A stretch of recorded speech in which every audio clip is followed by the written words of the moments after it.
Before I start this video, I would like to say I'm sorry for the slow upload schedule. I am in college, so videos are kind of hard to put out right now. I don't really have time to game. I don't really have time to do stuff.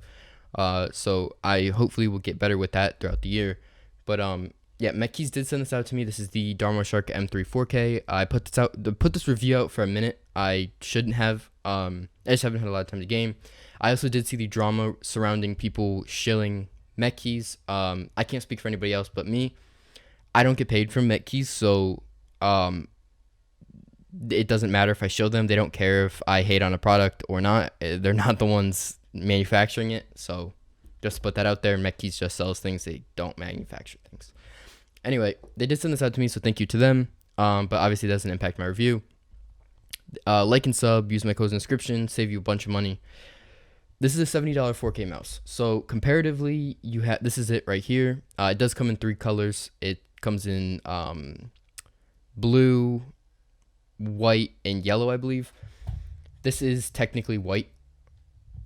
There's the Atlantis 4K and the Pulsar X2 V2 and the Dragonfly. These are all the mice it's going to be competing against because they're all actually in its price range. This is, like I said, a $70 mouse. And it does come in at 65 grams. So that is a little heavy, especially comparing to all these mice. And I don't mean to make this a direct comparison, but it's hard not to when this is a more expensive mouse than something like the Dragonfly. And not that much cheaper than both of these mice. And depending on the country you live in, actually no, because you can get this from AliExpress and stuff. Anyway, these aren't much cheaper. So this does use a 3395 sensor, Nordic MCU, all that stuff. This is using TTC 60M switches and a TTC purple encoder, I believe. I don't think it's dust proof, so that is something to keep in mind. Now, so here's the weird thing about this mouse is I feel like this is going to fit in a weird place because there's no, at the current moment, there's no other Air 58 clones that are actually good. So if you were dead set on like an Air 58 shape, this is a direct clone to the Air 58. But if you're not dead set on something like the Air 58 clone, I highly suggest you watch the rest of this video because there are a few problems that I actually ran into with this mouse. So in the box, you don't really get much. This is the dongle right here, by the way. It's fine. It's great, actually. It shows your power stuff right here. And you basically just get a manual. You do get a bunch of extra feet in here. You get 3 pairs. I believe I did take the other one. No, I didn't. Okay, so you get 2 pairs, but technically 3 because there are dots in here. And this is the sensor ring. So 2 pairs of skates, and a sensor ring. And then you have the cable. I'm using the Atlantis cable, not this one, but they're the same thing. This one's just white. So, you get standard stuff in here. Now, on the side of the box, it does obviously, it's going to give you your information. Here is all the information, 3 mode. That's saying wired, Bluetooth, and 2.4. 800 milliamp hour battery. The battery lasts a very, very long time. That's why it's so heavy. They have no actual estimate on how long the battery life is, but it lasts a very long time on 4K. For me, I honestly, I couldn't tell you how long this mouse lasted me because I just kind of forgot about it after a while, to be honest with you. It lasted a very long time. I never really needed to charge it. So all you really, I would say you'll get more than a few days out of this thing, definitely. Comparatively, you'll get probably double the amount of time you'll get from any of these 4K mice. So yeah. You do get a report rate button on the bottom. That is pretty cool. And you do get your DPI, standard DPI, obviously, 400, 800, 1600, 3200. And then you do have a shell under here for like the extender or for the USB thing. So yeah. Now let's get on to some of the important aspects of this mouse, and that is how does this thing feel and the quality. I did go over the shape. I'll put the dimensions on the screen here of the Air 58.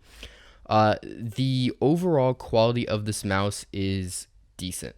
That's what I'm gonna say. It definitely does feel like a Chinese, very cheaply produced mouse in a way, but also at the same time it feels premium. And that is like a weird thing to say because it feels solid, right? Like there's no creaking on this thing. This thing is solid as a brick. You could throw this thing off a wall and it'll be fine. But The buttons on this thing suck. Sound test of the Darmoshark M3 4K buttons. Right and left click.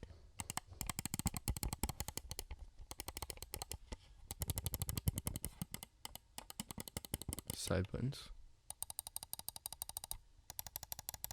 Scroll wheel. Rattle. Creaking.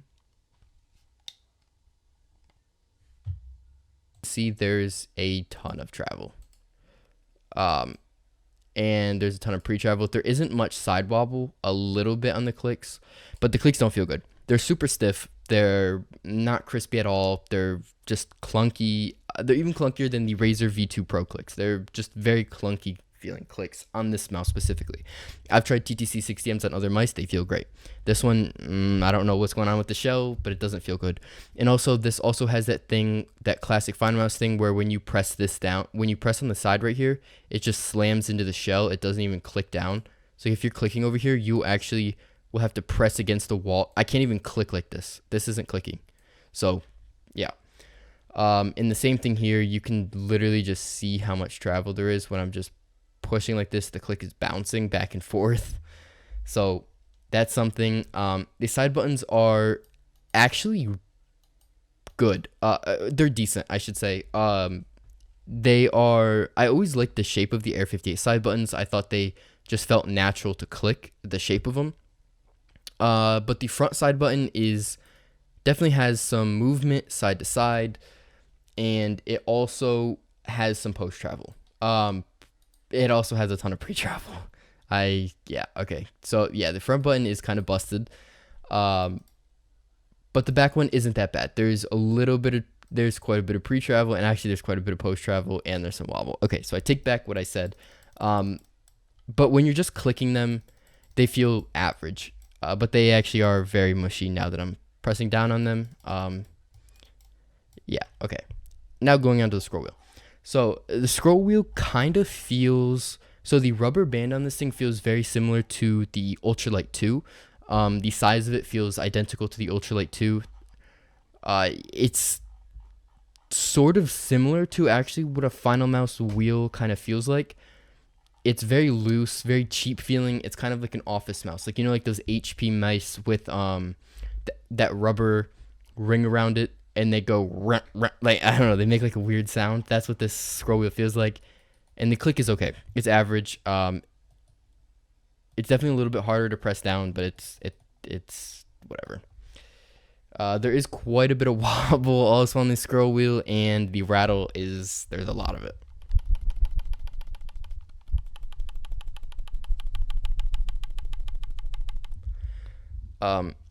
But not a lot of it, but a decent amount. So what that rattle is coming from is the scroll wheel is extremely loose, and my left click both of my clicks actually bounce up and down when I tap on them. But let's get on to the performance, because there is a saving thing here. With motion sync, I'm gonna mention that with motion sync, the 4K on this competes with the other stuff, with the Dragonfly, and all this other stuff. It does compete. Now with the polling right off, it is absolutely awful. It hitches, it's not smooth, but with motion sync on, it's perfectly fine. 100% fine.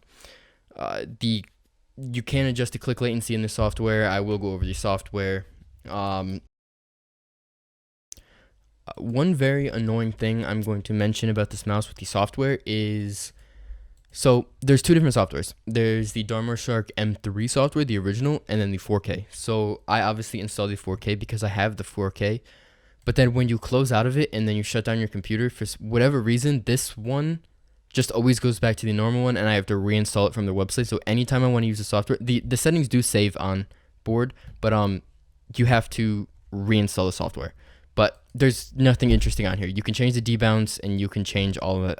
You can change the debounce. That's what you can do. The polling rate, I believe, is 4,000 stock. So just install that software. It's on their website. I'm not installing that thing again because I really, it's kind of a little bit sketchy. But yeah, that's the software. It sucks. The The coating is a very matte plastic coating. It can get a little bit slippery, but overall, I mean, it's the same coating. If you've used any of these Chinese mice, they all have the same coating. It's just a standard plastic kind of matte coating. It's not grippy. Your fingers aren't going to stick on it. Your hands are probably going to sweat on it, but it's not going to show a lot of oil. It's going to stay clean. It's going to look decent. It's okay. It's average. The feet suck. So the feet aren't rounded. That's the thing. So they feel like if Finalmouse feet were extremely thin and crappy. It is USB-C, obviously, like I said. The sensor positioning is right in the middle.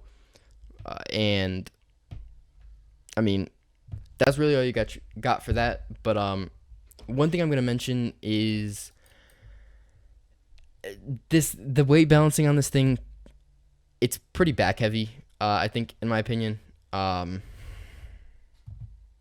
Yeah, especially in your hand, this thing's just heavy. It doesn't feel great in the hand is really where I'm going with this. This thing just kind of sucks. Would I pay $70 for it? No, I wouldn't. This thing doesn't compete with the Dragonfly. It doesn't compete with the Atlantis. It doesn't compete with with the X2 V2, and it sure as hell doesn't compete with something like the G-Wolves HDS Plus 4K. They all feel better just by that, unless you were fully set on the Air 58 shape, because honestly, this is a usable mouse. This definitely is a usable mouse. This is just an average mouse. There are mice that I would take this over it, because the performance on this mouse is great, and the clicks are like usable, as long as you don't click where your fingers are supposed to go from any point from like here to here. So anywhere from like the back, from this point in the scroll wheel all the way back, is gonna feel fine, but unfortunately that's not where most people click. So yeah, I mean, this is really gonna be your call on if you're gonna want to buy this. It's fine. It's like a C grade mouse. If you want a 4K Air 58 that's a little bit heavier, just get it. It's gonna be fine. It's just average. That's really what I gotta say with this thing. It's decent. And that's gonna be really the end of the video. And yeah, peace.